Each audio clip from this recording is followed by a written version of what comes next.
pathian thu cha kan lo ngai thadon to nga zarina thu cha kan nei thlak tur hi ti thusil tu bung ni chang som ni le pali le atanga chang som ni le paru atanga ni dona thusil tu bung ni chang som ni pali atanga chang som ni le paru mishing tan chuan eile in tele a thorim na a ril ru ti nom te alia ma tha alo omlo hei po hi pathian ko tamie ni ti kalo reta ama lovin tunge eile bar le intinwam the omang ama tilung ni tu he na chuan fin na te shiat na te lom na te apesi a misual te ero chu pathian tilung ni tu he na lapek chon tur lak khom le che khom na apezo kani hei po hi engma lo le thil lo thon mai lo ni lalpan athu thiang lim kan sia tak te kan zatan malmin som sakro se zarina kan thu cha ngai thak tu hi pathian mal som na tluan tling ti ani don ani mal som na tluan tling zarina hian Hollywood enough film an siam atang khanin kan soi dei duwa chuta chuanin setana ina mi pakhat mal asom thu hi film a khanan siam ani tu siam tak niang mokatia nei to na kal thui du khop maya adu thu sam lir mishing ina an ngia chin sum le pai tam takte nupui mel thatakte chi sang te khang kha adila ti chuan chung zong song chu mel ma pa se kana chuan in a lo pe ve zel ani ma selai a fam kim lo zel ani pakhat adil bera pe khanin engamo kim lo kha a zel ani chu tiang chuanin kim lo tak khanin mal som na pek chin thu kha chu fi ma chuan tar lanin a omani zanila hian pathian ina mal som na min pek rual hian a chen the na min petelani ti hi helai pathian thu kan zir tur hian fiat takin min shela mira athil ne kha a hlimpui chuan si lo chuan mal som na tlon tling ani lo ti na ri chu zanila hian mishing te ina mal som na nia kan shiat le pathian thu ina pathian mal som na atti kan khai khin don ani mishing te ina mal som na nia kan shiat le pathian ina mal som na tlon tling atti hi kan en don ani mel ma pa sa tan chuanin khovel moina te ropuina te apeve cheu theni chung chu apea ama betu te le ama chibai buk tu te chu apeve cheu theni lali suat hem chumpo khan luka bungli kan chiar chuan thalera khan tharau thiang lim in diablo khen turin lali suak kha a shruai lu tani ti kan shia kan muwa chulai thuwa chuan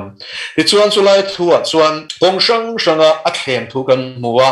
kong thum tarlan ni ko ve thum chau a thlem ti na ro ani lowa bible khangun ta kan chia chuanin luka bungli chang khata khan diablo thlem om turin atia chuwan ni somli le zan somli chung khanin thek to bin ne tumin diablo khan lali suakan lalpa kha khovelom lai khan in a thlemani amaro chu voi khat ma thlem thu theilawa chung thlem na zinga chanchin chama thai zia bi kan chiar chuanin bungli na thowa khan in zia ka atop na ber chu khovel ropuina khovel ram tele a ropuina te kha a mu tirani mi khap ka lo khana mu tir ve thei tlat me ni chu wang mel ma pa hian heng ang thil te hi lo ti ve the ni ti khalo shia ila heng zong song hi ka he na pe ka ni to a ka du apiang ka pe chin ati ni mo ka du apiang ka pe chin ati a khanin adu tu ape ve the ni ti kha chiang ve em ma chu eng che pe thei nge ni le tui nge pe le kan ti chuanin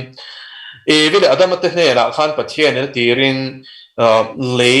athune na khachu van boro ka chungleng sawa chunga te le bokwa ka rankal chunga te ten tuifin ria ta saha chunga te khanin thune na ape ni genesis bung khat chang som ni pasari le chang som ni pariata chu thune na pek thu chu kan muabik takin chang som ni pariata khan thune na chung chang chu zia ka thune na pe kang bokin mo phurna ape abung ni chang som pangara chuanin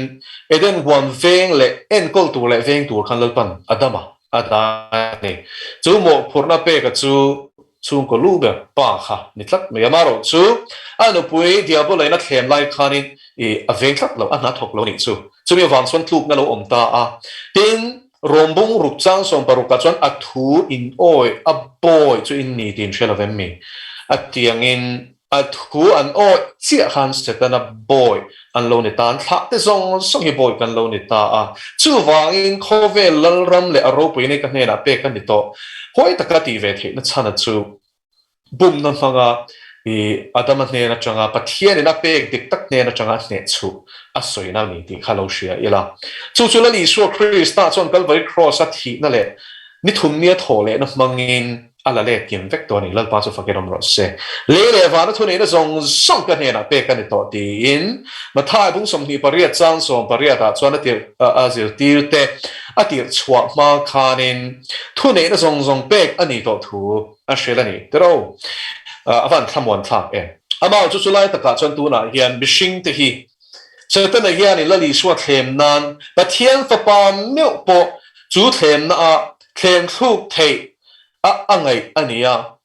chu wangin a thlem ani renga ma se lali suat chuan in lal pai pathian rong chau bol ro ti in thut taka dingin diabola chu a do da la hawa atlan bo santa hun rem chang dang zong in ti kher ni bible chuan ti chuan zai na hen kan shia tur chu satan a po hian mal som na hi chu a pe ve the ni satan a mal som na hi engang mal som na nge kan ti chuan in mal som na tuan king ani lova a chan chu am mi zia zo hona bung som chang soma lali suan min shil chu ru tu le ti hlum tu le ti chetu lo chana ron kal lo ti ni chu vai mi mal som reng hian ngai na nei lo wang le thik na le pathian huat na kha wangin pathian ne na mangai a an pu siam mishing te min buma hi a thil tum lian berani ti lo shia ila pupon bung so pa hi a pe chuan in khovel zong song bum tu a ti nge ni chu wangin chu bum na chu eden huana tho kha du tok mai lova tu na khovel om te a po hianin chung bum na mang chuanin ring tu te nge po hi na sa takin min la thema tam tak chu a thleng thu in thi na a shoi lu to ni avan poimo poite lu entro chu vain ru ani na hi sane na hian lalpa pangai lo hai suang che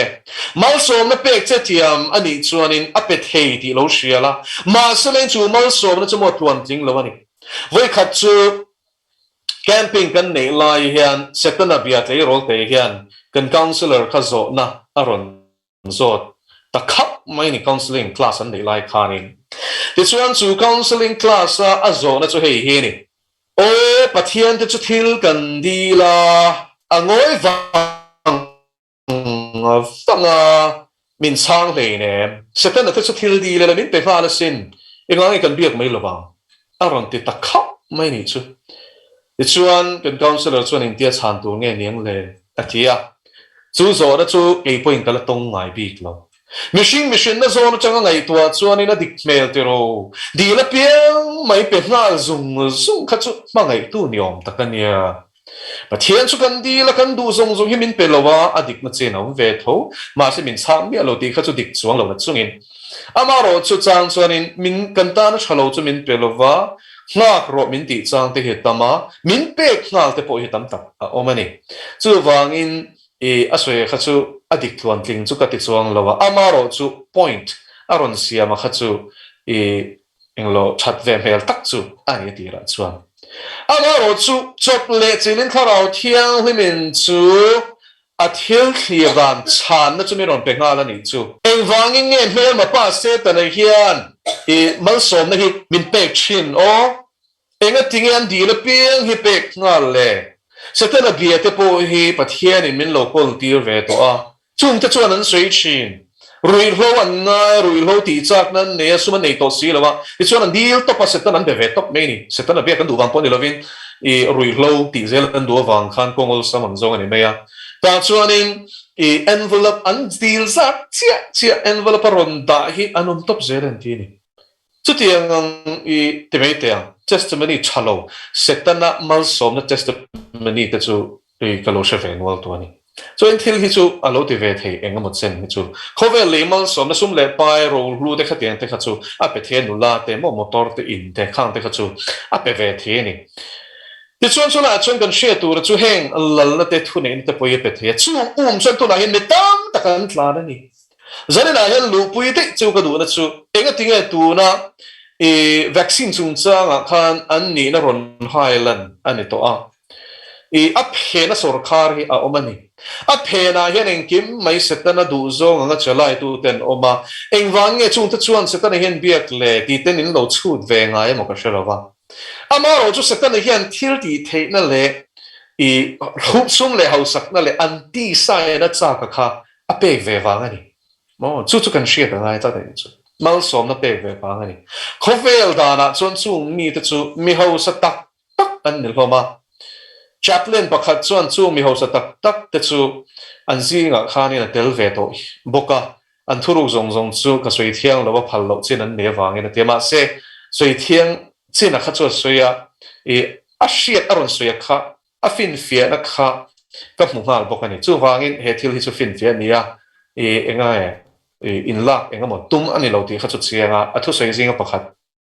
a takat hen na chan chin thar ka hriat si kha fin fia na ka ni chu ole an hau sak zia chu turu tak ani top mai ni ti ke ni mi hau sak an ti pia lam hi ni ya mo makta duai vaibel chetel ti vela yan an boilo re a ti ani an project khoi turu zia te khang te kha aron se ni chu van mi hau sa ton to an ni theda da na chu he leimal so nei mel ma pai na pe ve ni ama chu ta ta chuan chu tleng ro thu soi dik mel taka lang si lalpa min san chu eng wangin nge sakana hian ani le an du piang a pek nal zel mangai na nun rong ani ti hilal pan mi ron fe pil farau thiang mi ron shil fia ta ni chu mangai na nun rong chu enge rui lo ti mi hne na enga tinge sum pek zung zung kan ti chuanin in chiu vat fat sela thi vat fat sela shem huna atharau khan nuk liam vat fat sela al du wangin na lom chu pek mei che du hne na enga tinge mei che mel tha a pek mai no enga tinge mi pat mei chiat na konga na sa takatlan te hne na hian ol sam takamut pui mai thei tur hi pek mani no ka po mi pakhat chu mangang takin ka ne na ar kala tung chai pui te a hi mo hurna ko nga hian atlan na salut tu an du boxi ama na du boxi she sel boxi aron tia chu diang chuan in mal som nang tiro ado pia mo te khan ati sa chana puitlin na turin she sel na ni boxi mo an lo tu vezel boxi chu tiang chuan du to kana ti sa chana khain sungkar ngai mi alovin tlan pep mai ni lo po chu tiang bokin ti pep mai ni chu tiang bokin e ru du po e ru tur kha satana na pep mai a tham tur kham pu ze na ni chu tham tu tur kha atong vezel ni chu phak to ka ani le chu chu ko na mal som na ni an ti zare na hian chu ta ngai ta mel ma pa po in hausak na te lar na te pe thelom Katy Perry hi a ming tak tak lo ni lo wa hi mo Katy Perry ti kha chu he kan she tur chu khovel mi lar te reng chu an lar theina tur tan khanin an ming dik taka hi an da bo mi a ti chuanin ming dang lam mi te ina an ngai san turang chi hi an lo enge peve chin hi alo nia ti chuanin he te chu ming tak tak ani hle na ming tak tak chu lom ti hi a om chok zelani ti chuanin he nula po hi a chanchin sui ta ila pastor fanu ania ni ma se pastor fanu ni chung si khan aming dik tak chu Catherine Hudson ani in shit voi khatna te niam chen khatan chuan mo Katy Perry ti hi chu a pop name ani chu ti to me hovel ina alar puina turata na tema ming enge changkang de uhlek beng la de uhlek an phuasa ka nia Catherine Hudson nia chuan anu le party rombol tuan nia apa chu pastor ani heng he chu ti chuan Catherine Hudson ni chanchin lo soi tai la Katy Perry ni ma hian khovel na hinga phuasa ka a image zong zong phuasa ma khan ta chuan Catherine Hudson ni chu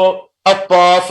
fa ania apa na manga emanu na manga emanu pangte ani lai changin pathian chi na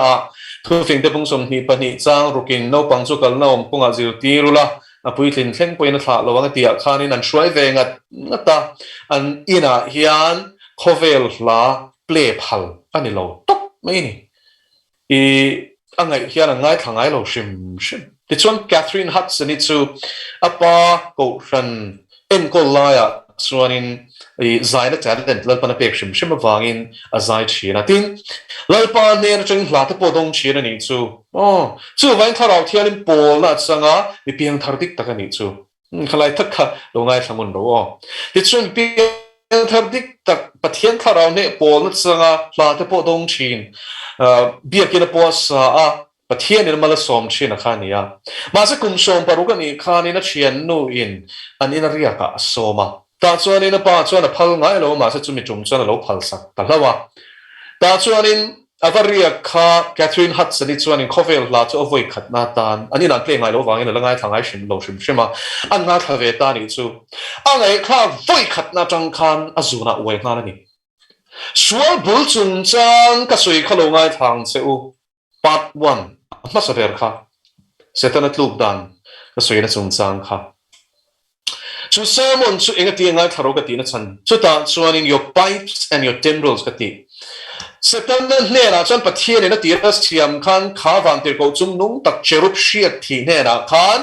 music siam chwa theina thil ti theina pe ti na ni chu wang remote chatin reng mai orchestra ti hi in lo riang emo hey sap rama chuanin zaipol te nom ta ti chuan zaipol kha remote chatin reng mai violin engemaw za te cello te piano te drums te khatiang chu sang khanin anlo remote anlo tum saka guitar te ne ta bass te ne ta chu sang tiang khan classical le electric te po mo acoustic le electric khan anti ko pachena phei chuan ti khanin remote thiam ta khanin orchestra khan no tum saptani musician I remote tum thiam engemaw zat rualin moi takin inchoi moi takin mani tum thiam pheng long chen khatin an hama totoro chen khatin an lo ham boka chen khatin chingchang an lo pera chen khatin violin an lo tum boka chu tiang bokin piano te remote chatin reng mai kha orchestra ti chun chu tiang chu Lucifer khan amal malava khoi ngai lo khan arwalin khatiang remote cha sang kha pathian faka choi moi na tur tan khan ti chuak the ti na ni chu kha in BSI Bible in zon panin bolawanga chu vain KJV mo New King James Version khalo en ula New King James Version ni ka chaw fak ngai lo wa chan chu claim he ta po hian dang lam na corruption of bangania ti chuan hela hen kan soi do chu ti chuan chu thil ti the na chu pathian na pe pathian ro pina na bang chi na ni ngun takin ngai tharo nema sela pathian laka a hel a chang khan ifin na chuan no I moi na chuan fin na chu ti kholo venati I moi na wanga lo chapovin atita chu a chapo na chuan fin na chu ti kholo ta ni chu engwangin nge Genesis bung thun chang khata khan ru chu pathian thil siam zong zonga a ver vek berati na chan chu ver vek yom zia chu pathian na ti fin na pe kha ver vek lo pathian na chang chuak chu zakopazia ka kan huangin pathian na chang chuak fin na chu ti ri na thiang lima in rema dura chatin reng ina khata ti ni tro soi sel tu rom lo ni kha fin na pe ka khan fin na khatin la pana siam ni ma sela ama in achapo ta ka wangin amoy na chapo ta pathian na moy na bel le moi ta ka siam na chu chapo pui ta ka wangin chu achapo na zok chuan pathian na fin na pe ka kha ati kholo ta ni chu chu tiam bokin talent pek le theina pek reng a kha pathian do nan le pathian lal ram chia nan le apmangai te bum nan mang to chung zinga tun lai thalai mai poni lo nu le pa te threnga oi ke nan le shwai bo nan man nge apman chu nge music ni pai par te hin thon thu te in shetoy khopui laka akhwa laka anti do da chena wang phuba la ka do wang khan pheng long atuma ti chuan doi mo ti khani nan thi na tura khana shwai vekta ni khatro rak thak te ro hetiang fairy tale ti te a phena hianin witchcraft na sata mo doi thiam na omani ti khalosia ila thon thu satyan lo hendi ti chuan chung chu mel ma pa zia soina fakan mel ma pa sata na chuan tu na yan khovel rimoy mang yan de tam tak bum na lama hian a shoi me kan itro Katy Perry po azuna uai ta tat a honga aru ke na ngai thangai thata a apa le anu ten an shelo re ti chuan lara du a ma se talent nei ringot khalo tok lova khovel langlam kal phonga in tu na hele shelo khovel mi lar ni du chuan mo an nun na hi mel ma pa se tan he na hian an shela ngai ta khovel mi rong pui ni tur chuan chu ngai zel talent nei te thokrim tok te kha kha ni ringot no so in khovel system a hotling tu chuan chung ngai se na ni chu company te now ron ti thavio te poi inga tinga lian setana beho hianin an lazel kan ti chuanin mo I setana thu nei na noya engkim da hi an thu pui berla an na pui berania an sung le pa po chu tinga ta nan man chu setana hian mal so na pe zelani chung chuin lo shathiam don nia chu wangin Katy Perry po chon lara du talent chan nei ma selangin ma selangin chu mel ma pa ma akun lo chuan atuma kha thleng thei si lawa ti chuan Catherine Hudson ti chuan anun chu setana he na shal ta ni chu an kom na ina ti la e man ti vai khat chu o kanun na setana he na ka shal lam ti me a music re ate mo mel ma pa setana music a engkim mai atel na se e ma lyrics ate atam me soiron chuan tam tak soi tu romani I ti chuan vai khat chu mi pakhat hian ko mani mi ena an ngai na chu Catherine Katy Perry he nia Catherine Hudson hi tu man min mangai lo atia chop me ni chu adu taka mu ni lo mi lara ni lo mi enga ti cha civil him si lo ve chu tak chu ni zan na sermon thu pui om zia chu setana mal som na hi mal som na tuan tlinga ni ngai lo ka u nau chu wa na bumin om du su he sermon hi setana bum me tenin ngai thani chuan setana betu tu na ri chuan sum le pai pe chetro setana betu po soi ngal teang he came to set the captives free saltang te chwazalen tu rinoron kal Dr. Rebecca Brown is yak khalo chiarola ta khan Elaine khan na set takin setana biak lai khan in sum le pai ka nga lut tu ka ti ma se kan mangam lo chu te lo chu min IRS Steven min chuinga mo tungi kan ni tak ti khan on hai palang ti kha a hla oma wangin I kan leng po ka kan mangam lo ti mal som na niam chu nei chu si mangam si lo chu wang tak chuan kan pathian mal som na chuan ati hausa a lung ngai na bel cha lo ti hiarin pla ta ni lan pa chu fakiram ro se pathian mal som na chuan ril ru ha na tel velo pathian mal som na chuan zep ruk ngai om lo ma se khovel mal som na se tana mal som nei chu arong asin an dam lai nge ponan chen chuan tling lo ato chatuan shem mun ne avahan man lalo te lul zanina hian he mel ma pa bumin lom song se khovela lar du na mangyan alo be ve chin se hei chet me pat na mangina be chin se ma pe thei che lom o ma se mo af mangai lo mai se po ni lovin it chia ral rek hangin athanga I o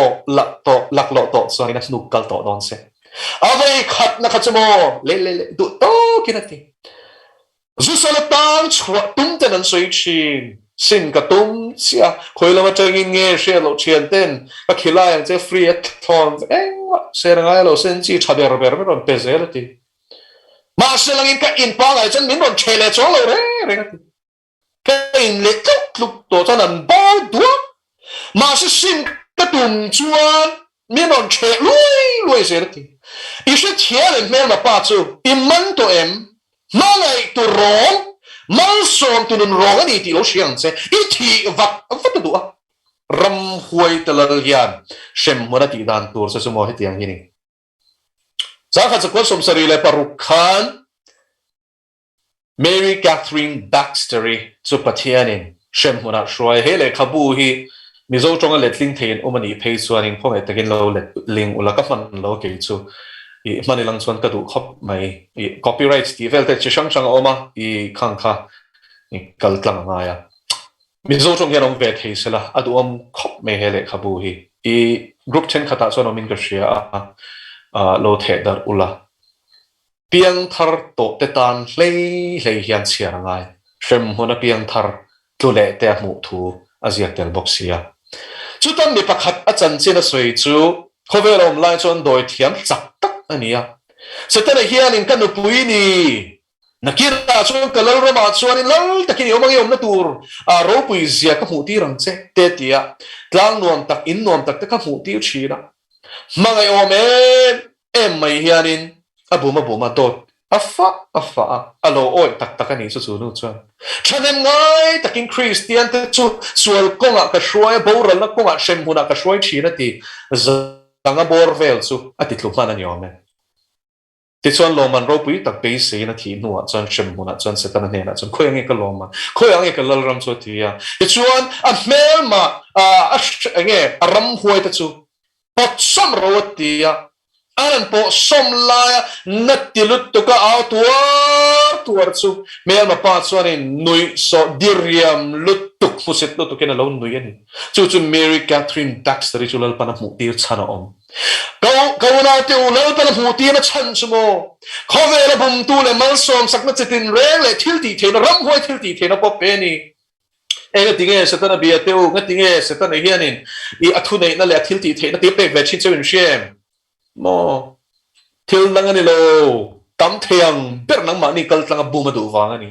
thu nei na pakhat ma ni lo thil ti the na chaw ni chu mga mel ma pa chuan tam theyang ber shem huna nu lu adu wangin mala som chin na no a pe chin aram hoi te pan thu oi shi ro ti mai thil ti the na neo mang te ken anin sia ram hoi te kan thu noi an da mon tia bum na an thi chi yan ang chua ka lo chu lu po chuan pot som veka ilal ram chu kha ni te mia mai chu film chan moi lo ti nge shem huna thil thleng lal pan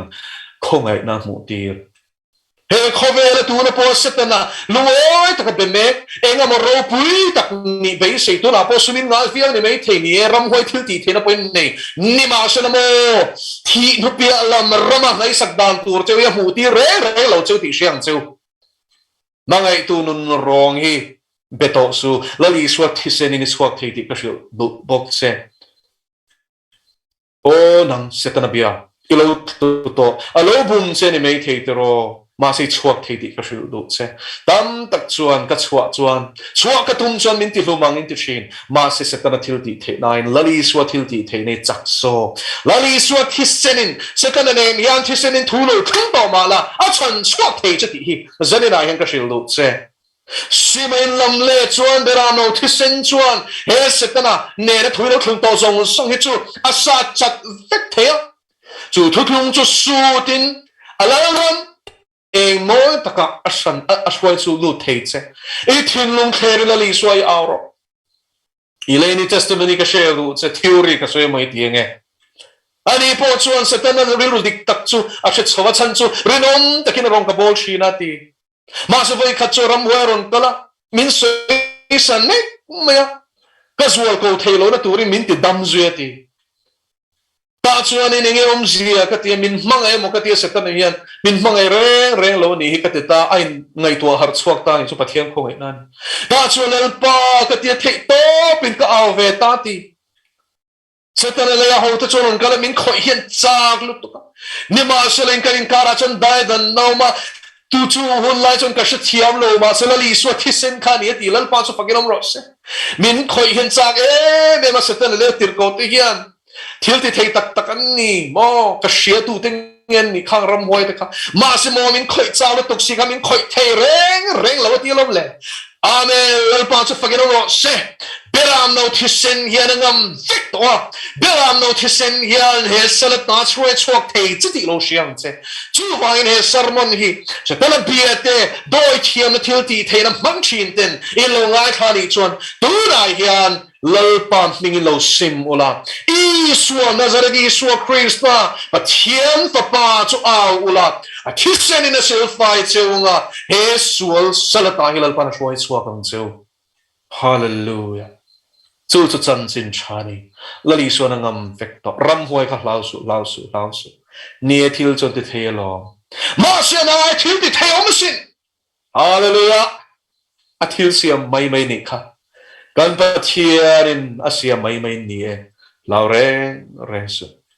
อีทินลุงไอสิไม่ลำเล็ดส่วนตัวน่ะพอเองอันปนโลลูถูกต่อมาละมิชิงอินทอยแล้วพอโลเนต่อมาละอีกก็ชูงาเอ็นรำไว้จะตินเร็วลูตัวริทิลตีเทน่าทวมตัวรินโลซ้อมลูต่อมาละเลยปนัดชวกเทจักเลยลิงส่วนอินติงเอสวยโซนบุญส่งปักวัดจังสมทุมาคานอากินตาตีก็สวยเทียดูเฮลัยฮีกรีกจงอาจจะนักกินตาตีอินเซนเทนส์นี่ละว่าทุมาลขัดเนี่ยเจ็ดเลสตายนี่Hetlites taini. Mo enge chumi umzia chu thumal sumo Greek khomena an mel mate beile turom lo khopan sop zala an chil neka thole turle beile turom to lo khopan sop rep ship to nuwa me na fam ki man sanna la do an chamna ni se lai pa chu fakinam rok se lali suan khakal very cross akin ta ati khan Greek Trung tetless tai hiti palina manglaw ni tero hallelujah anne mai poni satlia lava beile turam lo khapin rulu chu Genesis bum thuma lali suan cross ati na mga tho tur pa pathian na lo soi lo nature chi chuan ru chi chu alu ati thitling ati kha aklenta ati nani lai pa chu fakiram ro se Zona thon khat bum thum chang riat chuam pathian fa palolan chan der chu tia ulan tho ta ti bo ro hi ni ti chu le chuan chu Calvary cross a thisen lu kut pa ni ke pa ni anak le nung zau hoi som thum pakwan hot na chang luang mang chuan a petra a hallelujah I kholo le ka kholo na song phurin lungai na te kan na ta phurin lali chuan sual chu ne in Zalen na darabata lal pa chu fakiram rokse gaurao cross na thohi afam kimani lali swan ne ficto afne ficto aula atangse panla alo lomangse ngai dam dila angai damangse hallelujah chu thisen chuan vurang in ativar leng chenga thil ti swalong mai na pom leng chenga afang ina irchuk tuela fo pang chenga ama fel le thuang chenga amen anun nabua chani ming asia kanga ami thiang lim te zinga chiar ve to don chesin tharau thiang lim pe chenga a thur shil fiang chenga a chanda mang che go now chu chu ka thu ni lo in lal pa thu tia ani e hallelujah lal pa chu fakiram ro se Hallelujah lal pa chu fakiram ro se pathian malsom nahi avalu em pathian